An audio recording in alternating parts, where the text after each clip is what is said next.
In this video, we are going to talk about how to do a VLOOKUP with two spreadsheets in Excel. Here we have three values. We need to find required information about these three values. So we need to specify VLOOKUP function. VLOOKUP.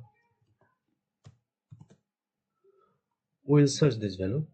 So select the cell number. Cell number is A2, and we have relevant information regarding these three values in cell 2, sheet 2. These are the values we need to, from where we need to find our data. Now we need to specify the column number. Here our purpose is to find the state name relevant to these three numbers.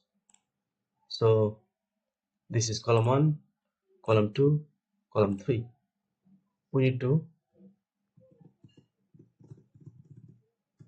find the state name, so we put 3. If we are interested in the city name, then we put 2. Go with 2. And here we need to find exact match. That's why we select false, press enter, Columbus. Fill handle and drag. Now see whether our information is right or wrong. 110608. 110608. The city is Columbus. Correct. 549457.